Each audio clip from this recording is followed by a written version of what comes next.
You're watching Left, Right and Centre and I'm Maria Shakil. After punishing Pakistan with Operation Sindoor, the Modi government has launched a coordinated international campaign to expose Pakistan's role in fostering terrorism through all-party delegations planned to visit countries across the globe. The major diplomatic move will consist of 7 multi-party delegations comprising 51 political leaders scheduled to visit over 30 countries. The aim is to articulate India's policy of zero tolerance against terrorism following the Pahalgam terror attack and India's retaliatory actions under Operation Sindoor in the early hours of May 7th. The 7 groups, each led by a senior parliamentarian, include leaders from both ruling party and opposition. It is a clear statement of India's zero tolerance for terror policy and its articulation on the global stage. After the military strikes, this is being seen as India's big diplomatic strike against Pakistan to isolate the rogue state on the global stage. On the show tonight, we'll have 3 members who will be part of this diplomatic blitz that India has launched. And joining me first is senior BJP leader, former minister and veteran member of parliament, Ravi Shankar Prasad. Mr. Prasad, really appreciate your time. You are leading the delegations, sir, to UK and European nations. What will be the thrust of your outreach? Some of the observations, Maria, you have already made. Thank you for calling me.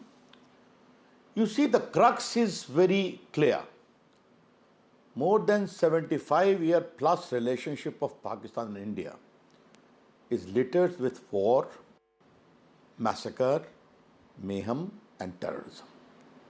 48, 65, 71, Kargil. These are clear wars. And 1,000 cuts of Zia-ul Haq. Now take the case of our Prime Minister Modi's tenure. He invited Nawaz Sharif during his oath taking. He suddenly went to attend the marriage of his grandson in Lahore. You all know it. What happened? We got Uri, we got Pulwama, and now we have got Pahalgam. Global terror epicenter has become Pakistan. From Osama bin Laden to the gruesome killing of Pearl, that famous journalist. And the last is gruesome, asking the religion and killing with impunity the husband before a newlywed wife or the mother. This is barbarism in the extreme. Pakistan remains in denial. But what is important is India through Operation Sindoor has shown 3 things. We will destroy all the terrorist infrastructure which was done. We conveyed it is not escalatory. They again came, then we destroyed their so many airfields, you know it very well. And they were the first to almost beg for a cessation of hostility. Therefore, hostility has not stopped altogether. It is just a pause. But the larger narrative we wish to convey to the whole world is terrorism is a global curse against humanity, against democratic civilized existence, and above all, the world needs to speak in one voice. Absolutely. I'm going to France, I'm going to Brussels, I'm going to Rome, I'm Italy, I'm going to Germany, I'm going to England. Each of these countries has suffered terrorism in one form or the other. Be it England, France was so merciless, so is Brussels. Therefore, 26/11 earlier, then 9/11 earlier, and everywhere, somewhere or the other, there is needle of suspicion in Pakistan. Therefore, India is going to awaken the whole world. The whole world needs to speak in one voice. India is very firm. Terror and talk cannot go together. Blood and water cannot flow together. Since you speak about speaking in one voice, this global outreach, sir, is also coming at a time when the Indian polity is also divided. Some sharp barbs have been exchanged between the Congress and your party. Will you be able to really put up a united picture overcoming the political differences? Well, today I don't want to make any political issue, Maria, since I'm leading an all-party delegation. I wish to speak in one voice, and the unity which was witnessed in the wake of Pahalgam, I'm pretty sure the same will be witnessed. How things work it itself out. Take the case of Bengal. There's a problem. Our system talked to the chief minister, and today her own nephew is accompanying in one of the team. That's good. So practically all PI delegation is there. I don't wish to make any comment on the internal problem of the Congress party. And today I would only wish Mr. Rahul Gandhi has to be a little circumspect and also introspect, that his utterances don't become a point of celebration across the border in Pakistan. Mr. Prasad, you have been part of such outreaches in the past as well. Post the 2002 terror attack, you were part of the delegation which went to South Africa. Of course, it's been 23 years since then. The nature of the outreach will be very, very different. India's message will be different. How do you see India as being seen at the world stage, particularly given your role, sir? You are leading the delegation to one of the most critical countries for us bilaterally, which is United Kingdom. First of all, let me tell you, Maria, yes, I went to not only to there, I also gone to Ramallah to meet Yasser Arafat and convey our concerns. I have been to many of the Gulf countries also. I have been to America many times in the wake of all this. You know what is the difference now? If I can recount the differences, there are basically three. One, the growing stature of India as a big economic powerhouse, as an extraordinary democracy, and a country of talent, be it IT or other sectors. The second, extraordinary profile leadership of Prime Minister Narendra Modi ji, an acknowledged global leader. And third,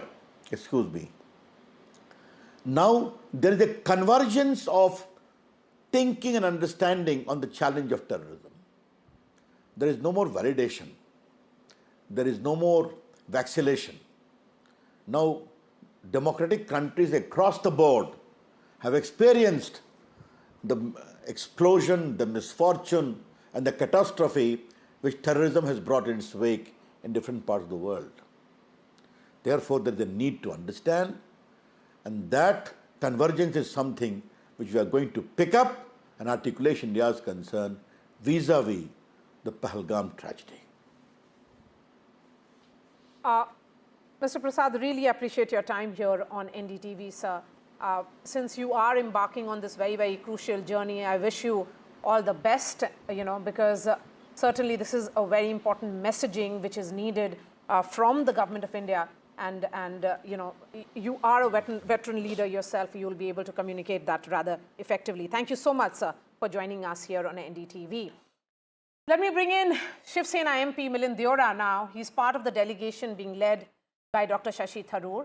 This is the delegation which is going to US and South and North America. Mr. Deora, welcome to NDTV. Thank you. Former Foreign Minister of Pakistan and Chairman of PPP, Bilawal Bhutto, is leading a copycat delegation to bolster Pakistan's narrative.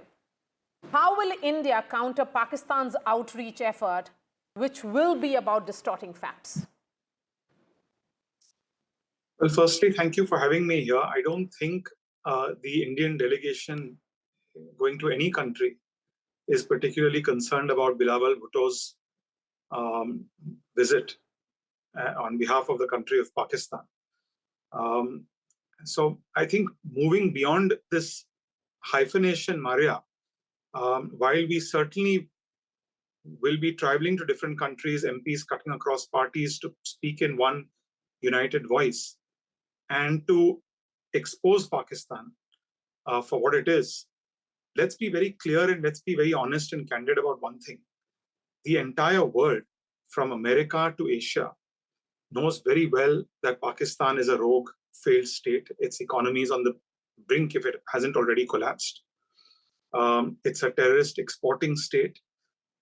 Unlike most countries where the people of that country elect a civilian government who then oversee an army, in Pakistan, it's the other way around.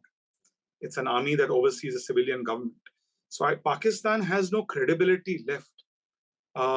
Unfortunately, people like Bilawal Bhutto, who I would say are young politicians, young leaders, rather than going and narrating what the script that's been handed to them by those who really control the reins of power, if people like him actually helped strengthen their country's economy, restored faith in the civilian government, brought about democracy in that country, upheld pluralistic values, Pakistan would be a very different country. So Pakistan is a self-inflicted wound. There's not much that we can do to tell people about Pakistan. The world already knows that Pakistan is a serious problem. I think for us, the larger message that will come out of these delegations to different countries, led by 7 different groups, is that India and India's polity speaks in one voice. All politicians cutting across each and every party in this country have come together. The ultimate goal is Pakistan is a failed state. Everyone knows about that. There's not much to be said about Pakistan. I said that if young people like Bilawal Bhutto focused on reviving the country's domestic agenda, on reviving the country's economy, doing good for the country, it would help us have a stable neighbor. But they have a different agenda, so nobody's really concerned about what he's going to say. But ultimately, our aim is to reaffirm India's belief in counterterrorism, our support for counterterrorism globally, and more importantly, Maria, to do that with one voice. That's something which is very, very critical. And I would congratulate the government for thinking about this initiative, for bringing people across political parties, across communities, across states, regional parties, national parties, southern parties, eastern parties, northeastern MPs. So essentially, the entire flavor of India speaking in one voice, that on the issue of counter-terrorism, we are united and we will not allow failed states that use the nuclear deterrent as a form of blackmail, as a form of spreading terrorism, to prevent us from doing what we need to do to retaliate. Okay. Milind, we have put one picture of yours, and this is from a tweet. I can see it is perhaps 2022. This is you interacting with Donald Trump Jr. And of course, this was about real estate and other supply chain issues. And you go on to write that Trump family holds a special place for India in their hearts. There is a very critical aspect here of personal equations which can be at play. Do you think it's important right now? Because personal equations can bolster good diplomatic outreach.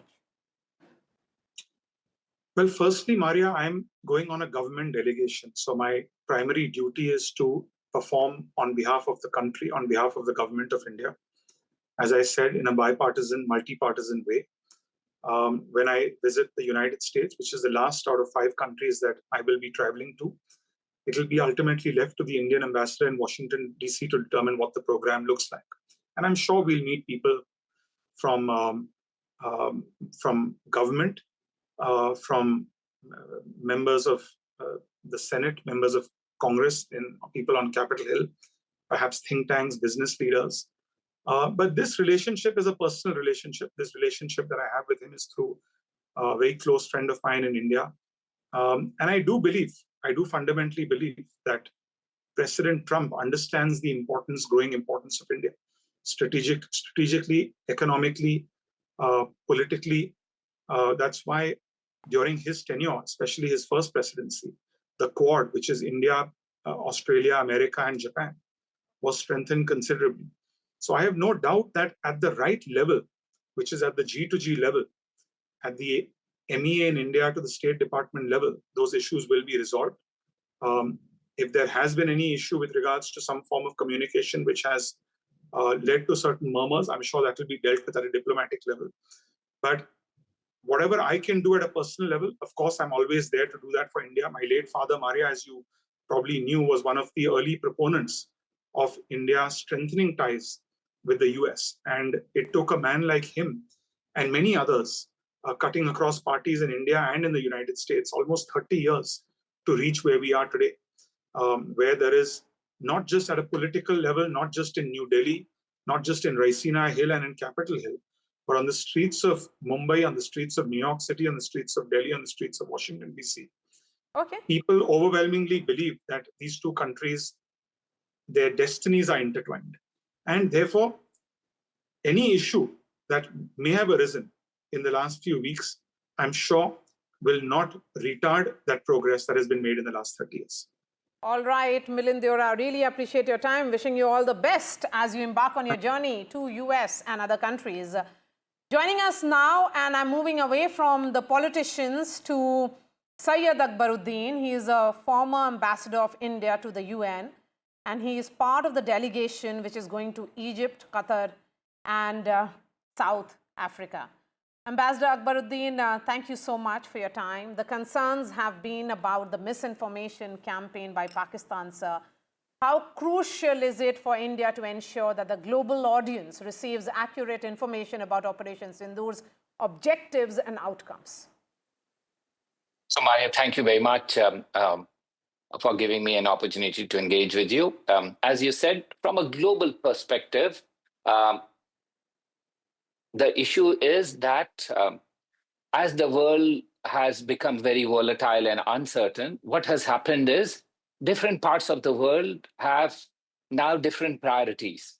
And so the emphasis that which was put on counterterrorism, say, following 9/11, has slipped in the pantheon of topics that different regions address. So some countries are now focused on tariffs, some others on trade, some on technology. India on all three, plus one other major issue, that's terrorism. Now, this is unique to our situation because we have a state sponsor of terrorism across our border who veils terrorists under the garb of sovereign decision-making. So what the effort is to try and portray our unique circumstances to the rest of the world. Because it's not very easy for people to understand that why is terrorism back in India or in this region as a major scourge? Because the rest of the world has moved on. So this is an effort to encompass a larger segment of societies in different countries and to sensitize that the world from South Asia looks different. That's one aspect. A second aspect is that, our general feeling is that we have a pause between provocations from Pakistan. So we need to utilize this pause in a very calibrated manner by sensitizing others, because usually people come and say, please exercise restraint when you are confronted with a terror attack.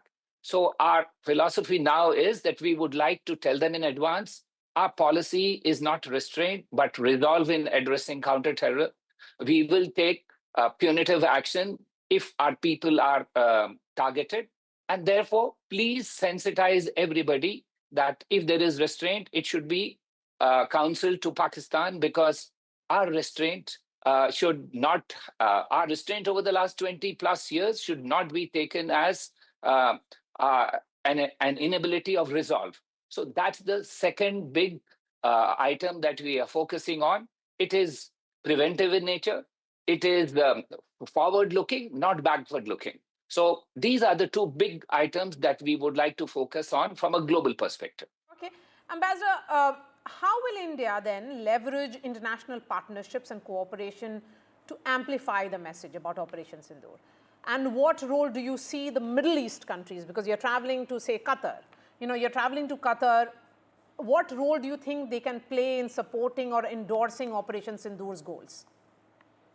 So The Middle East is actually a success story of India's relations and outreach to the rest of the world, because today, let's take the Gulf Cooperation Council. It is as big a trading partner of India as is the European Union. All of us focus on the European Union, but tend to neglect that our trade with the Middle East is as large. In fact, the UAE, for example, has promised India that they would like to have a trade target of 100 billion for non-oil sector. So you can clearly see that the ambitions of engagement between India and the Middle East have fundamentally changed. And it is these changes that we would like to leverage. And given that they also have ties with our Western neighbor, they are in a good position to counsel restraint to Pakistan, because they understand India now better. India is now a strategic partner with the countries of the Middle East, and they are very keen to play a role in promoting peace and stability in South Asia, because South Asia is too near to them. If there are any happenings here, it would certainly impact on the Middle East. So I'm certain the new ties that we've developed over the last 10 years or so will be crucial in our being able to emphasize their role in counseling restraint on Pakistan to wind back this monster of terrorism. Sir, it is being called as unprecedented global outreach, with MPs, perhaps interacting with international counterparts and participating in global forums.